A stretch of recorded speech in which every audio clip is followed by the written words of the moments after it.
Hello guys, இன்னைக்கு ஒரு புதுசான ஒரு மூவி தான் பார்க்க போகிறோம். Horror movie. மூவியோட ஃபர்ஸ்ட் டைட்டில் என்ன தெரியுமா? முனிஸ் லவ். பட் நான் வந்து அதை கொஞ்சம் சேஞ்ச் பண்ணி the ghost who loved me. So கொஞ்சம் இங்கிலீஷில் சேஞ்ச் பண்ணி வச்சுருக்கேன். பட் இது சரியான ஒரு பேய் மூவி. பேய் மூவின்னு சொல்கிறத விட ஒரு ஹாரர் இருக்கும், ரொமான்ஸ் இருக்கும், எமோஷன் இருக்கும். நீங்கள் நினச்சி பார்க்க முடியாத அளவுக்கு ஸ்டோரி போகும். ஸோ அந்த மாதிரியான ஒரு ஸ்டோரி தான். ஸோ ஸ்டார்ட் பண்ணிடலாமா? ஸோ ஸ்டார்டிங் சீன்லேயே நிலா நிலாக்கு ஒரு 22 ஏஜ் ஆகுது. காலேஜ் படிக்கிற ஒரு பொண்ணு. பட் காலேஜ் பஸ்ஸை மிஸ் பண்ணிட்டா. ஸோ அதனால் அவுட் பஸ்ஸில் தான் இறங்கி வரா. இவளோட ஊர் எது அப்படின்னு பார்த்தா மதுரைக்கு பக்கத்தில் இருக்கிற ஒரு குட்டி வில்லேஜ் தான். ஸோ மதுரையில் தான் அவளோட காலேஜ் இருக்குது. அங்கே படித்து முடிச்சுட்டு பஸ்ஸை மிஸ் பண்ணிட்டா. ஸோ வில்லேஜோட என்ட்ரன்ஸில் இறக்கி விட்டுட்டாங்க. கொஞ்சம் தூரம் நடந்து போனால் தான் அவங்க வில்லேஜ்குள்ளே போக முடியும். ஸோ அது வரைக்குமே ஒரு தார் ரோடு. இந்த side left side right side ரெண்டு சைடுமே ஃபுல்லாக காடாக தான் இருக்கும். நடுவில் ரோடு மட்டும் இருக்கும். சுற்றி ஆலமரமாக இருக்கும். அதுக்கு நடுவில் அந்த இருட்டுக்குள்ளே இவ டார்ச் லைட், ஃபோனில் இருக்க டார்ச் லைட் யூஸ் பண்ணி தான் நடந்து போயிட்டுருக்கா. அப்போது அவளுக்கு எதிர்த்தாப்புல ஒரு வயசான ஒருத்தர் வராரு. அவர் நல்லா நேரத்தில் வரதை பார்த்ததும், பார்த்துப்போ, போகிற வழியில் முனி கோயில் இருக்குது, அது பக்கம் போயிடாத அப்படின்னு சொல்லிட்டு போகிறாரு. இவளும், முனி கோயிலா? என்ன தாத்தா சொல்கிறீங்க? ஏன்னா அங்கே முனிப்பேய் இருக்குது, முனியங்கிட்ட மாட்டிக்காத அப்படின்னு சொல்லிட்டு அந்த தாத்தா பாட்டுக்கு போகிறாரு. ஆனால் நிலாக்கா, பேயாவது கருமமாவது, அதுவும் இந்த காலத்தில், சி நானே அதை நம்ப மாட்டேன் அப்படின்னு அசால்ட்டா அவள் பாட்டுக்கு அந்த டெம்பிள் கிட்ட தான் போகிறா. அந்த டெம்பிளை பார்த்ததும் அவளுக்கு அப்படியே ஒரு பயம் ஏற்படுது. பட் சும்மா பார்க்குறதுக்கு பேய் கோவில் மாதிரி இருக்கிறனால பயம் இருக்கலாம் அப்படின்னு சொல்லிட்டு அதை க்ராஸ் பண்ணி அவள் வீட்டுக்கு போயிட்டா. மறுநாள் காலையில் தான் அவள் நோட் பண்ணுறா, அவளோட கழுத்தில் இருந்த கோல்டு செயின் காணோன்னு. எங்கே போச்சு? ஒருவேளை அந்த கோயில்கிட்ட போகும்போது பயங்கரமாக காத்தடிச்சுதே, அங்கே எதுவும் அவுந்து விழுந்திருக்குமா? இப்படி போயா தங்கச்சி தொலைப்பேன், ஐயோ அப்படின்னு அதை தேடலான்னு போகிறா. பட் அவளுக்கு இன்றைக்கி காலேஜில் முக்கியமான ஒரு அசைன்மெண்ட் இருக்கிறதுனால காலேஜ் கிளம்பி போயிட்டா. ஸோ காலேஜ் முடிச்சுட்டு அகெயின் அந்த ரோட்டில் தான் அவள் நடந்து வரா. பயங்கர இருட்டாக இருக்குது. என்றைக்கும் இல்லாமல் இன்றைக்கி காற்றும் பயங்கரமாக அடிக்குது. ஐயோ, என்ன இன்றைக்கி இவ்வளோ காற்று அடிக்குது அப்படின்னு அவளும் ஃபோன் டார்ச் ஆன் பண்ணிட்டு கரெக்டாக அந்த கோவில்கிட்ட போகிறா. அந்த கோவிலை சுற்றி நிறைய மணி இருக்கும். அந்த காற்றுக்கு அந்த மணியில் டுவங்கி டுவங்கின்னு பயங்கரமான ஒரு சத்தத்தை கொடுக்குது. அது நிலாக்கு கொஞ்சோண்டு ஒரு பயத்தை ஏற்படுத்துது. இருந்தாலும் இதெல்லாம் நார்மல் தானே அப்படின்னு அவளுக்கு அவளே சொல்லிக்கிட்டு அந்த செயினை தேட ஆரம்பிக்கிறா. அந்த கோவிலுக்கு பின்னாடி அந்த செயின் ஒரு இடத்துல விழுந்திருக்கு. கரெக்டாக நிலாவை அந்த இடத்த பார்த்து செயினையும் பார்த்துட்டா. செயினை பார்த்ததும் ஹாப்பியாக, நல்ல வேலை, அப்பாடி எங்கள் அம்மாவுக்கு தெரிஞ்சால் என்னை அடித்து தோலை உரிச்சிருந்துருப்பாங்க, அதுக்குள்ளே இந்த செயின் கிடச்சிருச்சு, சந்தோஷம் அப்படின்னு அந்த செயினை பார்த்துட்டே இருக்கும்போது கீழே ஒரு ஃபோட்டோ இருக்குது. என்னது இது அப்படின்னு அந்த ஃபோட்டோவை எடுக்கிறா. எடுத்து பார்த்தா அதில் ஒரு பர்சனோட ஃபோட்டோ இருக்குது. யார் இவர் அப்படின்னு பார்த்துட்டு அந்த ஃபோட்டோவை திருப்பி பார்க்குறா. அந்த ஃபோட்டோக்கு பின்னாடி அர்ஜுன் 1994 அப்படின்னு போட்டிருக்கு. நிலா ஷாக் ஆகுறா. யாராக இருக்கும் அப்படின்னு யோசிச்சுட்டு இருக்கும்போது பின்னாடி ஒரு பையனோட வாய்ஸ் கேட்குது. ஃபைனலி நீ என்னை தேடி வந்துட்ட, நான் உன்னை கண்டுபிடிச்சிட்டேன் அப்படின்னு ஒரு வாய்ஸ். இதை கேட்டதும் நிலாவுக்கு ரொம்ப பயமாக இருக்குது. டக்குன்னு திரும்பி பார்க்குறா. யாரும் இல்லை. என்னது, யாரோ பேசின மாதிரி இருந்துச்சு, யாரையும் காணோம் அப்படின்னு அந்த கோயிலுக்கு முன்னாடி வந்து பார்க்குறா. அப்போயும் யாரும் இல்லை. நான் பேசின மாதிரி இருந்துச்சு அப்படின்னு யோசிச்சுட்டு வீட்டுக்கு போயிட்டா. ஸோ அவள் என்றைக்கு அந்த கோயிலுக்கு போய் அந்த செயின் எடுத்தாலோ அன்னையிலேருந்து அவளுக்கு ஒரு கனவு தொடர்ந்து வந்துகிட்டே இருக்குது. கிட்டத்தட்ட ஒரு மாதம் நைட்டு ஃபுல்லாகவே அவளுக்கு டெய்லியும் இதே கனவாக தான் வருது. என்னன்னா, அந்த கனவில் ஒரு யங்கான பையன் ஒயிட் கலர் ஷர்ட் போட்டுட்டு தினமும் நிலாவை பார்த்து, நான் உன்னை கண்டுபிடிச்சிட்டேன், இதுக்கடுத்து உனக்கு எதுவும் ஆக விட மாட்டேன், நான் உன்னை காப்பாற்றுவேன், நான் உன்னை கண்டிருப்பேன் அப்படின்ற வார்த்தைகளை தினம், அதுவும் ஒரு மாதமாக கன்யூஸாக அவள் கனவுல வந்து சொல்கிறத பார்த்ததும் அவளுக்கு மண்டையெல்லாம் குழம்புது. ஒரு நாள் 2 நாள்லாம் கூட பரவாயில்ல, ஏன் ஒரு வாரம் கூட பரவாயில்ல தொடர்ந்து இதே கனவு வருதுன்னு. ஆனால் கிட்டத்தட்ட ஒரு மாதம் ஆச்சு எனக்கே இதே கனவாக வருது அதுவும் அந்த பையனே ஏன் வரான் அப்படின்னு. ஆக்சுவலி நிலா நல்லா ட்ராயிங் பண்ணுவா. ஸோ, அவ கனவுல பார்த்த அந்த பையன அழகா வரையறா. அப்பதான் அவ நோட் பண்றா. இது அன்னைக்கு அந்த கோவிலுக்கு போய் நம்ம பார்த்த ஃபோட்டோல அந்த பையன் தானே! ஆமா இவன் தான் அப்படின்னு. அவளுக்கு இப்ப தான் ரியலைஸே ஆகுது. இது அந்த ஃபோட்டோல பார்த்த அந்த பையன் தான் அப்படின்னு. பேசாம அந்த கோவிலுக்கே போய் கேட்டுருவோமா? ஐயோ! அப்படின்னு அவளுக்கு மண்டையெல்லாம் குழம்புது. பட் 1 மாசமா தொடர்ந்து அர்ஜுன் நான் உனக்காண்டி இருக்கேன். நான் உன்ன ப்ரொடெக்ட் பண்ணுவேன் அப்படின்னு சொன்ன அந்த வார்த்தை வந்து நிலாவ ஏதோ ஒரு இடத்துல பயங்கரமா டிஸ்டர்ப் பண்ணியிருக்கு. கிட்டத்தட்ட அவன் மேலே இவளுக்கு லைட்டா ஒரு குட்டியான ஒரு ஃபீலிங் லைட்டா வந்து போகுது. சரி போய் கேட்கலாம் அப்படின்னு அவங்க அம்மா, அப்பா யாருக்கும் தெரியாம ஊர்ல இருக்க எல்லாரும் தூங்குனதுக்கப்புறம் நைட்டு 12 மணிக்கு அவள் ஃபோன் எடுத்துட்டு டார்ச் ஆன் பண்ணிட்டு அவள் வரைஞ்ச அந்த பேப்பரையும் எடுத்துட்டு அந்த முனி கோயிலுக்கிட்ட தான் போகிறா. அங்கே போனதும் இன்றைக்கும் அதே மாதிரி தான். 1 மாதத்துக்கு முன்னாடி எப்படி காத்தடிச்சதோ அதே மாதிரி இன்றைக்கும் பயங்கரமாக காத்தடிக்குது. அவள் சுற்றி முற்றி பார்க்குறா. பயங்கர இருட்டாக இருக்குது. யாருமே இல்லை. யாருமே இல்லையே, நான் எப்படி பேசுகிறது? ஒரு வேளை பைத்தியம் நினைக்க மாட்டாங்களா அப்படின்னு யோசிச்சுட்டே அந்த ஃபோட்டோவை காமிச்சு "ஆ, நான் உன்னை வரைஞ்சிருக்கேன். இது நீ தானே? நீ தானே என் கனவுல வர? உண்மையை சொல்லு" அப்படின்னு கேட்குறா. ஒரு 5 செகண்ட்ஸுக்கு எந்த வித ரிப்ளையும் வந்திருக்காது. இவளா நமக்கு தான் பைத்தியத்தை பிடிச்சிச்சு போல, கோவில்கிட்ட வந்து இப்படி பேசிகிட்டு இருக்கோம் அப்படின்னு கிளம்பி போகலான்னு பார்க்குறா. அப்போ ஒரு வாய்ஸ், ஆமாம் அது நான் தான் அப்படின்னு. இதை கேட்டதும் அவளுக்கு பயங்கர பயம். திரும்பி பார்க்குறா, யாரும் இல்லை. என்னடா யாரும் இல்லை ஆனால் வாய்ஸ் மட்டும் கேட்குதே அப்படின்னு அவளுக்கு பயங்கர குழப்பம். எனக்கு யாருமே இல்லை, வாய்ஸ் மட்டும் கேட்குது, யார் நீ? நான் நான் அர்ஜுன். அர்ஜுனா? நீ என் கண்ணுக்கு தெரிய மாட்டியா? நான் உனக்கு தெரிய மாட்டேன். ஏன்? ஏன்னா நான் செத்துட்டேன் அப்படின்றான். அப்போ நீ பேயா அப்படின்னு அவ கூட கொஞ்சம் பயப்படுறாளா. அதுக்கு அர்ஜுன், நீ பயப்படாத, நான் ஒன்றும் ஈவில் ஸ்பிரிட் கிடையாது. அப்புறம் அப்புறம் என்ன? நான் அப்படின்னு அவனோட ஹிஸ்ட்ரியை சொல்ல ஆரம்பிக்கிறான். நிலாவும் அந்த கோயில் வாசலில் உட்காந்து அதை கேட்க ஆரம்பிக்கிறான். என்னன்னா, கரெக்டாக கொஞ்சம் வருஷங்களுக்கு முன்னாடி அர்ஜுன் ஒரு பொண்ணை லவ் பண்ணியிருந்திருப்பான். அவனோட 24 வயசில். யாருன்னா அது மிரா. ஸோ மிராவும் அர்ஜுனும் தான் டீப்பாக லவ் பண்ணியிருந்திருப்பாங்க. வில்லேஜ்லேயே ரொம்ப யங்கஸ்ட் கப்பல்னால் இவங்க 2 பேரும் தான். பட் இவங்க ஒரு கட்டத்தில் கல்யாணம் பண்ணிக்கணும்னு நினைக்கும்போது மிராவோட வீட்டில் யாருமே ஒத்துக்கலை. மிராவும் எவ்வளவோ ஃபோர்ஸ் பண்ணியிருந்திருப்பான், நான் கல்யாணம் பண்ணிக்கிட்டா அர்ஜுன் தான் கல்யாணம் பண்ணிப்பேன் அப்படின்னு ரொம்ப அடம் பிடிச்சிருந்துருப்பா. ரொம்ப பிடிவாக தான் பிடிச்சிருந்துருப்பா. பட் அவங்க வீட்டில் முடிவாக சொல்லிட்டாங்க, உனக்கு அர்ஜுன் கிடையாது அப்படின்னு சொல்லி அடியாலாம் வச்சு அர்ஜுனை கொல்ல சொல்லியிருந்திருப்பாங்க. ஸோ அவங்களும் அடித்து இந்த கோயில்கிட்ட தான் அர்ஜுன் எடுத்துகிட்டு வந்துருந்துருப்பாங்க. கரெக்டாக இந்த கோயில்கிட்ட வரும்போது தான் அர்ஜுனோட உயிர் வந்து போயிருந்திருக்கும். அதனால் இந்த கோயிலுக்கு பக்கத்துலேயே அர்ஜுனோட பாடியை புதைச்சி வச்சுருந்துருப்பாங்க.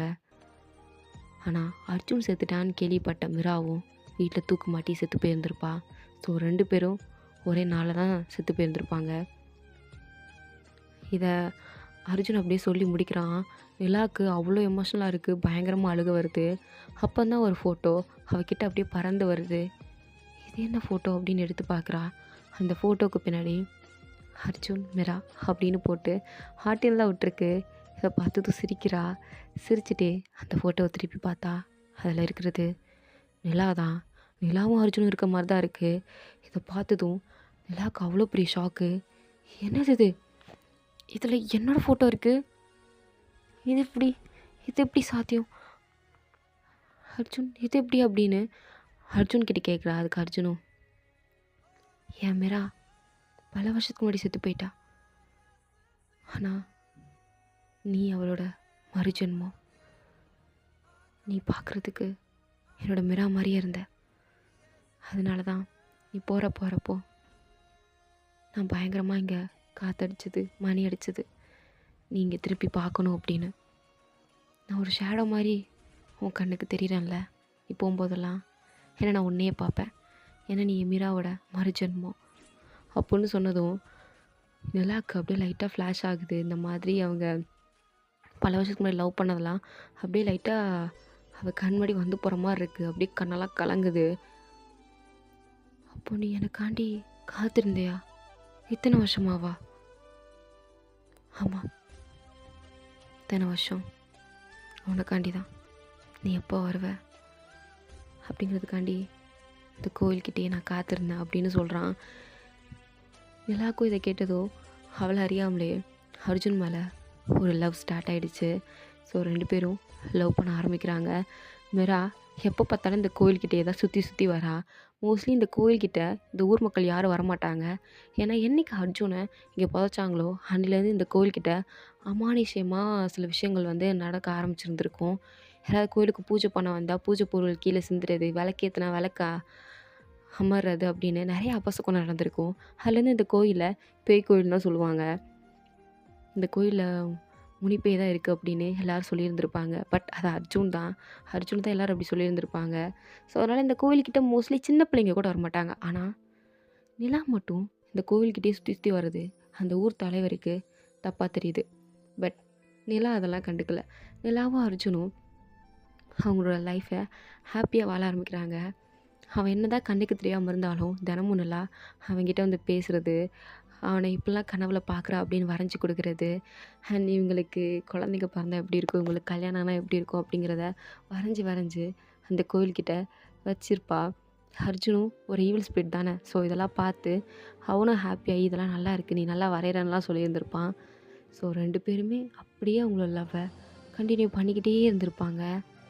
பட் ஒரு கடத்தில் ஊர் தலைவர் வந்து அவங்க நிலாவோட அம்மாட்ட போய் இந்த மாதிரி நிலா அடிக்கடி இந்த கோவில்கிட்டே போகிறா, எனக்கு ஏதோ தப்பாக இருக்குது அப்படின்னு சொல்லும் போது அவங்களும் அப்படித்தான் நிலாவோட டைரி இதெல்லாம் புரட்டி பார்க்கும்போது அவங்களுக்கு தெரிஞ்சிருச்சு இந்த மாதிரி அதில் இருக்க ஏதோ ஒரு ஆவியை தான் காதலிக்கிறேன்னு தெரிஞ்சு ரொம்ப ஷாக் ஆயிடுவாங்க. இதை பற்றி ஊர் தலைவர்கிட்ட சொல்லும்போது அவரும் சில சாமியாடி இவங்க எல்லார்ட்டையும் போய் விசாரிப்பாங்க என்ன பண்ணுறது அப்படின்னு. அப்போ அந்த சாமியார் சொல்லியிருந்திருப்பாரு, நீங்கள் எதுவும் பண்ண வேண்டாம், அந்த பேய்க்கு ரொம்ப வயசாயிருச்சு, இன்னும் கொஞ்ச நாளில் அந்த பேய் அது தானாக போயிடும், அது போனதுக்கப்புறம் இல்லை அது போகிறதுக்கு முன்னாடி இந்த கோயிலை எரிச்சிருங்க அப்படின்னு சொல்லியிருந்திருப்பாங்க. இதை கேட்டது நிலா அம்மாவும் சரின்னு சொல்லி இதை அவங்க அப்பாட்ட சொல்லிட்டு இருந்திருப்பாங்க. பட் இதை கேட்டு நிலாவுக்கு பயங்கர ஷாக்கு. அப்போ அர்ஜுன் இங்கேருந்து போயிடுவானா அப்படின்னு வேமா மறுபடியும் இந்த கோயில்கிட்ட வந்து, அர்ஜுன் இங்கே வா, எதுக்காண்டி என்கிட்டேருந்து இதை மறைச்ச, அப்போ நீ கொஞ்ச நாளில் இங்கேருந்து போயிடுவியா?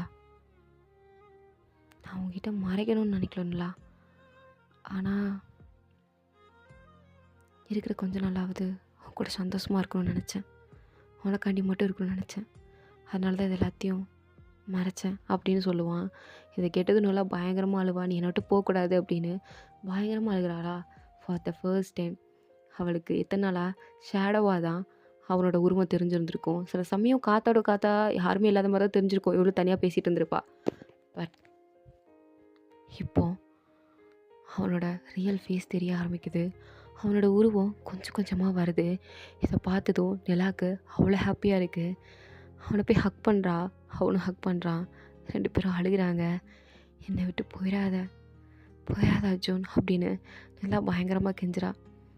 அதுக்கு அர்ஜுனும், நீ என்னோட மிரா, எத்தனை வருஷம் ஆனாலும் சரி, என்ன நடந்தாலும் சரி, நம்மளோட லவ் என்றைக்குமே ஸ்ட்ராங்காக இருக்கும், உன் கூட இருந்த இந்த நாளே போதும் அப்படின்னு அவன் ஹாப்பியாக சொல்லிகிட்டு இருக்கும்போது தான் கரெக்டாக ஊர் மக்கள் எல்லோரும் அந்த கோயிலை எரிக்கிறதுக்கு வந்துட்டுருக்காங்க. இதை பார்த்து நிலா எவ்வளோ தடுக்க பார்க்குறா, இதை எரிக்காதீங்க ப்ளீஸ் அப்படின்னு எல்லாருக்காலையும் விழுந்து பார்க்குற. அவங்க அம்மாட்ட கெஞ்சுறா, அவங்க அம்மா செவுட்லேயே அரைஞ்சி போறியா என்ன அப்படின்னு திட்டி விட்டுட்டாங்க.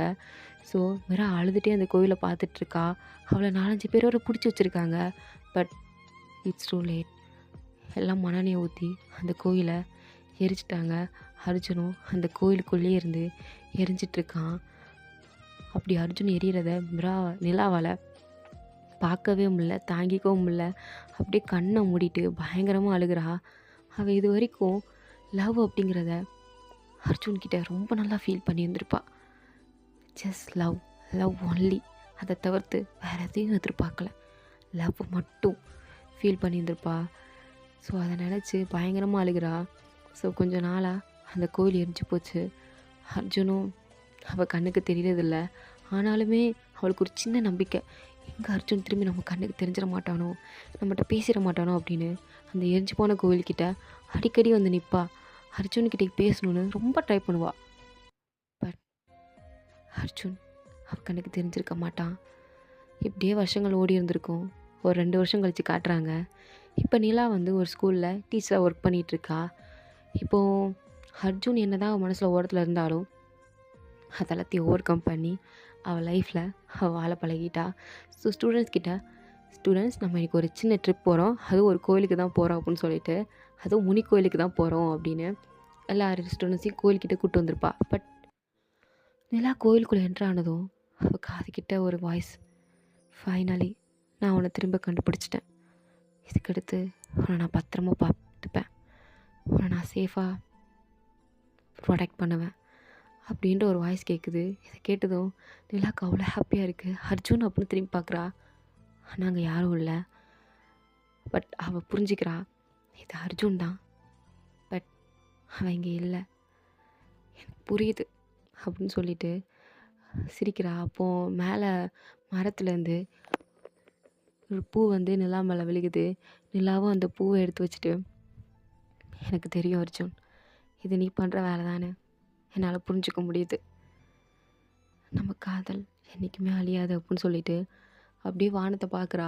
அவளை பொறுத்த வரைக்கும் இப்போ அர்ஜுன் இந்த கோயில் இல்லை, வானத்தில் தான் இருக்கான் அப்படின்னு அவன் நினைக்கிறா. அர்ஜுன் என்ன தான் இவளை விட்டு தள்ளி போனாலுமே அவங்களோட லவ் எத்தனை வருஷம் கழித்து திரும்பியும் சந்தித்தது, அதே மாதிரி இன்னொரு நாள் சந்திக்கும் அப்படின்ற ஒரு நம்பிக்கை அவளுக்கு இருக்குது. ஸோ அப்படியே அந்த பூவையும் பார்த்து சிரிச்சிட்டு அந்த வானத்தையும் பார்த்து சிரிக்கிறா. மேலேருந்து தன்னை அர்ஜுனே பார்த்து சிரிக்கிற மாதிரி அவளை இமேஜின் பண்ணி பார்த்துட்டு ஃபீல் பண்ணி லைட்டாக டிஎஸோட ஸ்மைல் பண்ணுறா. இதோட இந்த ஸ்டோரி வந்து கம்ப்ளீட் ஆகுது. இது பேய் படணுன்னே எல்லோரும் முனி பேய்னா ரொம்ப பயங்கரம் எதிர்பார்த்துருப்பீங்க. பட் நான் இப்படி ஒரு சாஃப்டான லவ் ஸ்டோரியை வச்சுட்டேன் அப்படின்னு சில பேருக்கு டிசப்பாயின்மெண்ட்டாக தான் இருக்கும். பட் எனக்கு இது பிடிச்சிருந்துச்சு. இந்த ஸ்டோரி எழுதும்போது I feel really good. So அதனால் இதை கன்டினியூ பண்ணணும்னு சொல்லி ட்ரை பண்ணேன். இந்த ஸ்டோரி பிடிச்சிருந்தா சொல்லுங்கள். இதே மாதிரி இன்னும் கொஞ்சம் ஹாரராக, இன்னும் கொஞ்சம் ரொமான்டிக்காக வேறு மாதிரி ட்ரை பண்ணலாம். ஓகேவா? கமெண்ட் செக்ஷனில் மறக்காமல் கமெண்ட் பண்ணுங்கள். ஓகேவா? தேங்க் ஃபார் வாட்சிங் மை வீடியோ காய்ஸ். இந்த வீடியோ பிடிச்சிருந்தா ப்ளீஸ் இந்த வீடியோக்கு ஒரு லைக்கை போட்டு என்னை சப்ஸ்கிரைப் பண்ணி வச்சுக்கோங்க. Tata bye, see you later.